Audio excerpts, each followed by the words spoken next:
Saya tadi takjub. Ketika Pak Jamal mau ke studio sini, ke madrasah, ada mobil yang 500 jutaan, Pak ya. Saya padahal membayangkan dulu Pak Jamal di pesantren malam-malam itu yang lain pada tidur, dia jualan nasi kucing. Jualan nasi kucing. Iya, jualan nasi kucing pemirsa ini. Bisa diceritakan Pak Jamal dulu itu. Tahun 99 ya, Pak ya. Tahun 2000 ya. 2000 ya. Karena 2000. Kita masuk 99. Jadi saya tahun 2000 itu kan saya kan memang dulu kuliah biaya sendiri. Iya. Kuliah sendiri Pak Arif. Ayah sudah wafat. Ayah sudah meninggal sejak saya kelas 1 MTS. Iya. Jadi saya kuliahnya pun ibu saya tidak tahu kalau saya kuliah. Ibu saya tidak tahu. Jadi tahu-tahunya saya minta restu, saya sudah diterima di IAIN. Gitu ya. Ibu saya shock saat itu. Dan nanti yang biayai siapa, yang bayar siapa? Nangis Pak Jamal. Saat itu ibu saya shock.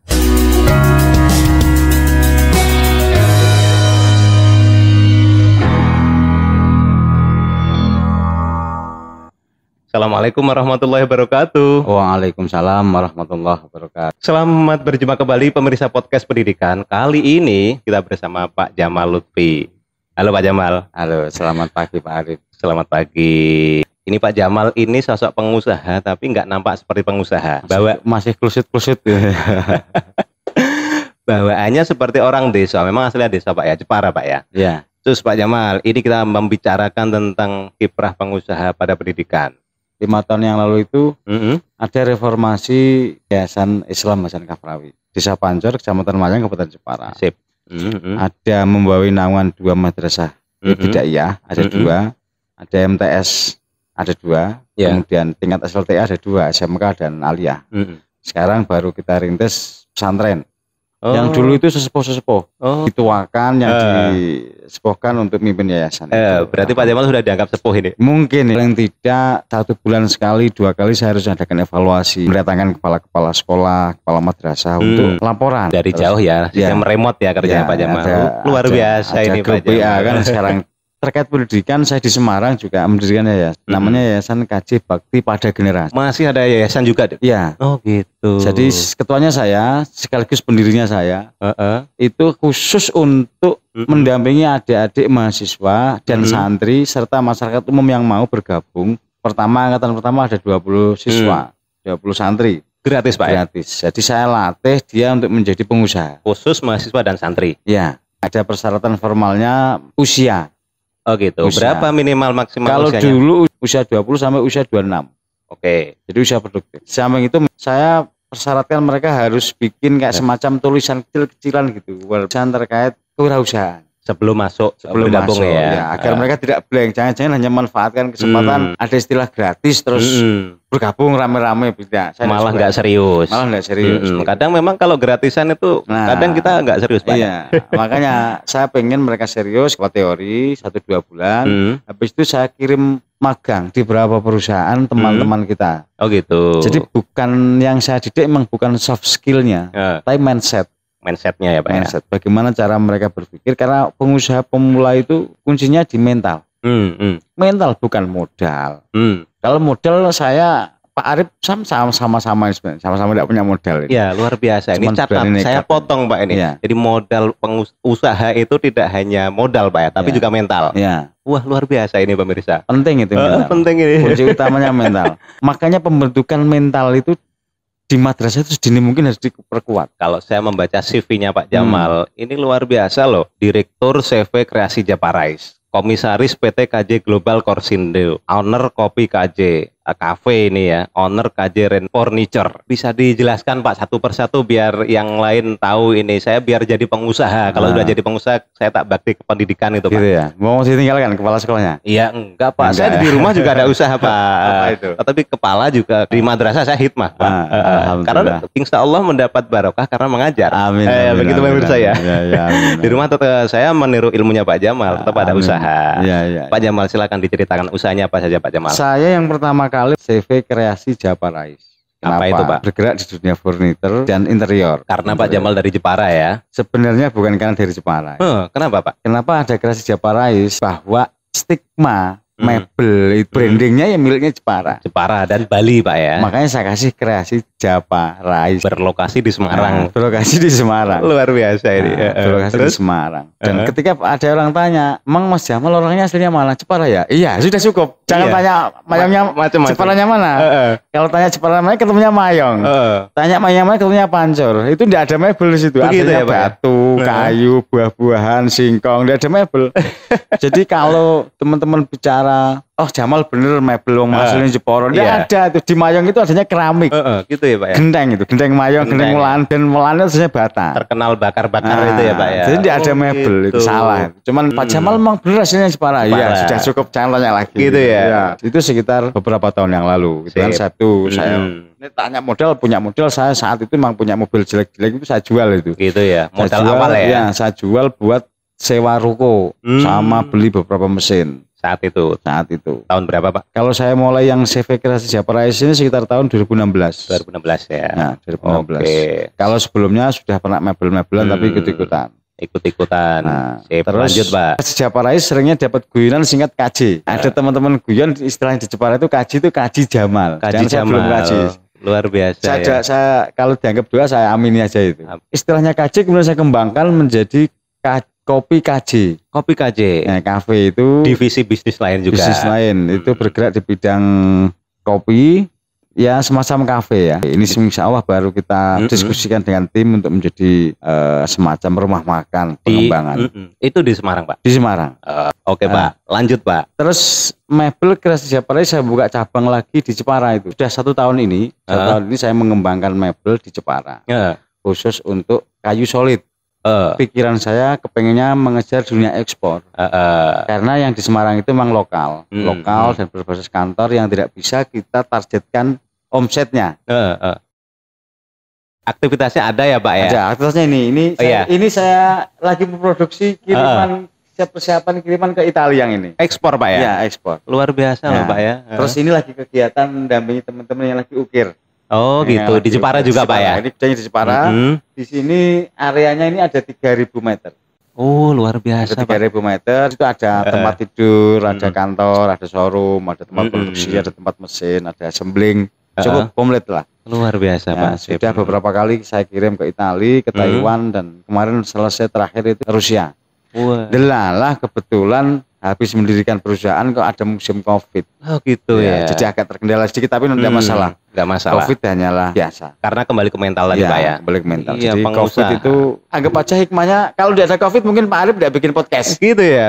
Iya kalau nggak ada COVID kemarin saya nggak menang juara video di Kemdikbud Pak. Jadi harus kita cari positifnya. Oke Pak Jamal, tadi cerita di perusahaan di sana. Ada lagi Pak? Ini saya lagi menyiapkan KJ Furen, rental furniture. Jadi kita akan melakukan persewaan mebel di Semarang dan sekitarnya. Sebentar ini Pak Jamal, menarik ini. Biasanya kan rental mobil ya Pak? Ya. Kenapa ini rental furniture Pak? Saya kemarin itu browsing rental mebel Semarang, nggak ada ternyata. Nggak ada ya? Adanya rental mebel itu langsung munculnya pertama kali di Jakarta. Larinya ke Jakarta. Sedangkan itu kebutuhan. Misalnya ada teman pemborong dari Jakarta atau luar Jawa, kebetulan dapat pekerjaan di Semarang. Dia sewa tempat, sewa kios, sewa apa itu butuh meja, butuh kulkas, butuh TV, intinya butuh perabotan kantor, meja. Itu saya menyediakan itu. Hari ini karena mereka tidak mau ribet. Iya, mau ribet ya Pak. Mau ribet. Penting saya telepon, Mas saya butuh meja untuk 6 bulan, saya butuh TV untuk 6 bulan. Rusak, tinggal telepon, Mas TV-nya rusak. Luar biasa. Mas sofanya rusak. Iya. Kulkasnya mati, saya tinggal data melayani. Saya ambil itu, saya ganti yang baru. Jadi mereka tidak perlu ke toko beli mereka tinggal laporan ke bosnya. Kontraknya selesai di Semarang, pulang sudah tidak perlu bawa meja, tidak perlu bawa kursi. Ini barangnya mau dibawa kemana? Karena dia bawa kursi pulang ke tempat asalnya pun nilai ekonomisnya nggak masuk ya. Tidak masuk. Malah nanti dia akhir-akhirnya nanti dilelang. Lelang pun pemasukannya nggak bagus. Iya jelas, hanya sekedar buat mereka aja. Ini jadi teman-teman pengusaha ini referensi Pak Jamal ini bagus kalau mau rental furniture ya Pak ya. Iya. Kita iklanin loh Pak. Ini endorse Pak ya. Iya. Endorse gasnya amplop, gantinya amplop ya. Aduh, iya, Pak Jamal jangan buka di sini. Iya. Lanjut Pak Jamal, tadi di sewa furniture ya, Pak. Ya, ke depan yang untuk kopi kita akan siapkan menjadi KJ catering, insya Allah. Ada lagi Pak Jamal. Ada lagi. Masya Allah. Minggu depan ada launching lagi bakmi Jawa KJ. Lokasinya nanti. di kafe. Lokasinya di kafe. Masih satu lokasi itu. Jadi nanti kayak address itu kayak Bujasera satu lokasi tapi milik satu orang itu nanti. Menarik itu ya di daerah ngalian ya Pak? Iya, Gedung Pane itu. Gedung Pane. Wah itu kawasan berkembang Pak. Ya, insya Allah. Ada pusat mall, pusat pendidikan ada macam-macam. kampus baru dan ada mall baru nanti di situ. Oh gitu. Luar biasa. Ini. Pak Jamal ini ilmunya dari mana sih Pak? Saya jujur kalau persoalan ilmu lebih banyak otodidak. S1 saya itu di kuliahnya di Usuluddin. Jadi tidak ada itu materi-materi kayak begitu tidak ada. Tapi tidak bisa hilang itu. Itu selalu melekat di pikiran saya dalam persoalan transaksi bisnis. Gitu Pak ya. Ketika memang saya gagal, itu saya betul langsung menyerahkan diri sama Tuhan. Tawakal Pak ya. Iya langsung. Jadi kepasrahannya selalu mengikuti dari awal. Jadi kalau kita kurang modal, saya hanya berpikir bahwa yang maha ghaniyun itu hanya Allah. Luar biasa ya. Jadi kalau saya besok harus bayar apa yang saya hari ini tidak punya uang, melirik ke teman siapa, mohon maaf teman saya tidak mungkin menjemis angka segitu. Saya pasrah aja. Iya. Kebetulan besok adalah Allah mengirim lewat siapa, mengirim bantuan lewat siapa. Itu sering terjadi. Itu spirit dari Fakultas Usuluddin. Ya, rezeki itu sebelum rezeki itu kita nikmati. Ya. Itu belum rezeki kita. Oh gitu. Meskipun sudah hak kita. Meskipun di depan mata itu sudah hak kita. Misalnya kita kerja ini. Kita kerja bikin mebel, harganya satunya 2 juta, kita kirim 10. Berarti kan 20 juta hak kita kan? Iya. Ternyata yang dibayar kita hanya 5 juta, yang 15 tempo. Temponya sampai tempo bertahun-tahun itu. Iya. Itu saya ketika nagih sudah 3-4 kali nagih, sudah saya lepas itu. Berarti loss ya? Saya loss. Okay. Kalau memang nanti rezeki saya akan saya terima, kalau enggak tidak rezeki saya. Wah ini. Kalau tidak begitu nanti stres Pak. Iya. Yang betul. namanya di dunia bisnis itu banyak yang menipu, banyak yang ya nanti bayarnya nanti itu banyak. Tapi kalau kita mikir itu stres gitu. Gitu. Niatnya berbisnis cari uang malah dapat stres ya. Iya dapat stres, makanya kita pasrah sama Tuhan aja. Pak Jamal, ini saya kagum loh Pak pada sampean ini Pak. Bersahabat dengan sampean kan sejak kuliah. Iya, sejak dari pondok pesantren. Pemirsa, saya ini berteman dengan Pak Jamal. Ini teman. Satu angkatan. Cuman beliau nasibnya lebih baik kepala sekolah dia. Saya ketua yayasan. Saya mau baru bilang gitu. Beliau nasibnya baik. Saya juga mau bilang beliau nasibnya juga lebih baik karena dia pengusaha. Saya tadi takjub. Ketika Pak Jamal mau ke studio sini ke madrasah, ada mobil yang 500 jutaan Pak ya. Saya padahal membayangkan dulu Pak Jamal di pesantren malam-malam itu yang lain pada tidur dia jualan nasi kucing. Jualan nasi kucing. Iya. Jualan nasi kucing pemirsa ini. Bisa diceritakan Pak Jamal dulu itu? Tahun 99 ya Pak ya? Tahun 2000 ya? 2000 ya? Karena kita masuk 99. Jadi saya tahun 2000 itu kan saya kan memang dulu kuliah biaya sendiri. Iya. Kuliah sendiri Pak Arif. Ayah sudah wafat. Ayah sudah meninggal sejak saya kelas 1 MTS. Iya. Jadi saya kuliahnya pun ibu saya tidak tahu kalau saya kuliah. Ibu saya tidak tahu. Jadi tahu-tahunya saya minta restu, saya sudah diterima di IAIN. Gitu ya. Ibu saya shock saat itu. Dan nanti yang biayai siapa, yang bayar siapa? Nangis Pak Jamal. Saat itu ibu saya shock. Dan saya sudah lulus tes masuk itu. Iya. Jadi ibu saya tidak tahu. Tahunya ya main. Saya pergi lama tidak pulang itu tahunya main. Saya mondok sama Pak Arif. Ya, dulunya bodohnya di Mangkang Pak Arif, tidak di Tugu Pak. Gitu ya. Di Mangkang kebanjiran Pak Arif. Kebanjiran. Sepatu yang sisa sepatu Alia, tas sisa Alia hilang semua kena banjir. Wah. Di Mangkang itu pas tahun-tahun 99. Sudah miskin barangnya hilang. Aduh. Habis itu saya cari tempat yang agak dekat dengan kampus karena menghemat transportasi. Gitu ya, alasan awalnya ya. Ketemunya pondok pesantren Tugurejo, Rotolibi. Di situ ada Pak Arif dan ada teman-teman yang lain di situ ya. Jalan kaki lewat belakang kampus. Lewat belakang kampus. Untuk menghemat anggaran. Hemat Rp200. Hemat Rp200 tapi malah boros ternyata. Karena sampai kampus kita ngelak. Minumnya mari mas. Minumnya es teh harganya Rp400. Jadi rugi 200. Akhirnya hari berikutnya saya efisiensi bawa minum dari pondok. Dari pondok ya. Malamnya diajak jualan. Malamnya saya jualan. Jadi begini, dulu itu saya selama setahun lebih itu saya tidur hanya 3 jam, kecuali hari Minggu. Jadi saya pagi itu dulu semester 1-2 kan masih ada remedi program tambahan kuliah remedi ya, program tambahan kuliah. Masuknya jam 6. Masuk jam 6 pagi. Masuk jam 6 pagi. Berarti kan berangkatnya setengah 6. Ya. Jadi jam 5 sudah prepare kan? Sudah prepare. Nah, jam 12 saya gunakan waktu tidur selama 1 jam sampai jam 1. Nanti jam 1 harus ada kuliah lagi. Jam 3 harus masak Pak Arif. Maghrib. Masak untuk jualan. Jualan sego kucing itu ya, angkringan. Ya. Masak air, jahenya, motongin jahe dan lain sebagainya. Yeah. Di sela-sela masak, sampingnya masak itu ada lapangan bola voli. Saya ikut olahraga di situ. Jadi ketika saya mau smash, mau serven apapun, kalau terdengar suara nging itu, bolanya saya buang itu. Mau servis, mau smash tak buang. Karena itu yang utama yang masakan itu. Karena jahenya udah matang ya. Maghrib sudah, habis maghrib saya ngaji Pak Arif. Ngaji Bulughul Maram kan. Habis maghrib saya ngaji, kita punya Bulughul Maram kan, tidak salah. Ya, habis maghrib ngaji, habis isya saya memang pamit sama Pak Yai, mohon maaf bakda isya mboten saged derek ngaos karena jualan. Nah, artinya kalau yang tidak paham bahasa Jawa, mohon maaf, habis isya tidak bisa ikut ngaji. Ya. Orang lain pada azan isya, orang lain berduyung-duyung azan jamaah isya, saya harus prepare jualan ya. Karena di tempat lain nasi kucing itu prepare-nya jam 4 sore. Saya isya karena maghrib masih ada ngaji. Gitu ya. Jadi orang jamaah isya, orang ngaji isya, saya tidak ikut, saya dorong gerobak lewat masjid, lewat pondok. Iya. Depan pondoknya Pak Yai. Ya, digasai santri-santri cewek biasalah. Udah malu saya. Enggak pernah punya malu saya Pak Arif. Biasa aja digasai cewek. Saya jualan sampai jam 2 malam Pak Arif. Jam 2 malam ya. Sip. Jam 2 malam. Terus prepare jam 3 selesai. Jam 3:30 harus bangun Pak Arif. Luar biasa. Kalau tidak bangun disabetin sajadah Pak Kiai. Iya. Almarhum. Itu dari jualan sego kucingnya. Habis subuh. Habis subuh harus ngaji. Coba tidurnya berapa jam? Itu berjalan 1,5 tahun. Iya. Hidup saya begitu. Terus ada lagi dulu jualan koran. Ya, saya ikut pernah jualan koran. Orang di Sri Ratu juga pernah. Sri Ratu Juar itu. Lama kamu, lamaan saya. Jadi saya juga jualan koran. Kamu terlalu lama. Jualan koran terlalu lama. Kurang inovatif kamu. Aduh, jangan terlalu transparan. Jualan koran juga pernah. Kredit baju juga pernah. Kredit baju. Jadi ambil dari Pekalongan.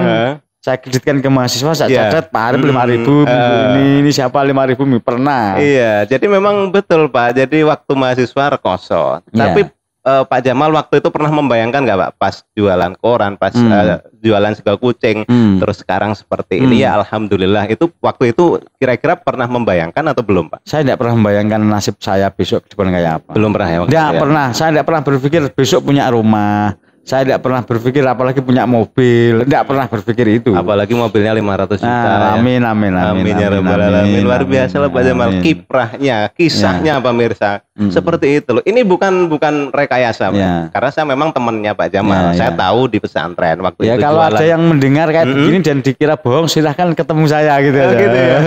Jadi Pak Jamal, saya ingat di pesantren itu di samping kerja jualan sego kucing, itu juga jualan koran. Tapi aktivitas di kampus, di ekstra kampus sebagai ketua organisasi, ketua PMI, komisariat dan lanjut seterusnya itu juga luar biasa Pak. Hingga mungkin dari riwayat organisasi itu sampai sekarang masih menancap di benak Pak Jamal Pak Jamal. Oke Pak Jamal, ada pesan-pesan Pak Jamal buat calon pengusaha, untuk teman-teman di luar sana, atau untuk pengusaha agar ya meskipun jadi pengusaha kita fokuslah ke pendidikan, perhatian ke pendidikan. Silakan Pak Jamal. Ya, terima kasih. Pesan saya yang pertama, kalau mau jadi pengusaha silahkan jadi pengusaha yang baik. Banyak pengusaha yang kurang baik juga banyak. Jadi pengusaha yang baik. Terus kemudian kalau mau berbuat baik jangan menunggu kaya. Jangan menunggu kaya. Kita bisa sambil berirama, sambil berjalan, peduli sekelilingnya. Kalau di sampingnya ada musola ya peduli musola, di sampingnya ada pendidikan apa ya peduli pendidikan, anak-anak kita pedulikan. Karena khairun nasi anfa'uhum linnas. Artinya sebaik-baiknya kita itu, antara aku dan Pak Arif yang paling baik itu siapa? Yang paling banyak kemanfaatannya. Jadi kalau Pak Arif punya siswa di MI itu 1.000, kalau saya hanya punya 20, berarti bagus Pak Arif. Luar biasa. Kalau Pak Arif ikhlas tapi ya, kalau Pak Arif ikhlas, Pak Arif berbuat baik. Jadi khairun nasi anfa'uhum linnas. Maka jadi kita boleh kaya, kita boleh punya jabatan, punya kekayaan apapun, tapi jangan lupa sebaik-baiknya manusia adalah yang bermanfaat untuk manusia yang lain. Nek podo-podo manfaat berarti sopo sing akeh manfaat. Demikian Pak Arif ya. Terima kasih Pak Jamal, kali ini sangat menarik sekali, menginspirasi pemirsa. Di sela-sela aktivitas Pak Jamal mau bercerita tentang kehidupan sehari-hari, tentang kisahnya mengelola perusahaan dan kiprahnya di pendidikan. Pak Jamal ini di saat sukses macam ini, pemirsa, ayah ibunya sudah nggak ada. Tetapi pasti di sana beliau berdua sudah menyaksikan, oh inilah anak saya bisa seperti ini. Bahagia Pak Jamal ya. Amin, amin, amin. Meskipun harapan orang sih waktu sukses orang tua masih hidup, ketemu. Tapi ini memang garisnya Allah ya Pak Jamal. Terima kasih Pak Jamal atas waktunya. Terima kasih Pak Arif. Maaf mengganggu aktivitas jadwalnya. Terima kasih Pak Arif. Sampai jumpa di lain kesempatan. Ya. Assalamualaikum warahmatullahi wabarakatuh. Waalaikumsalam warahmatullahi wabarakatuh.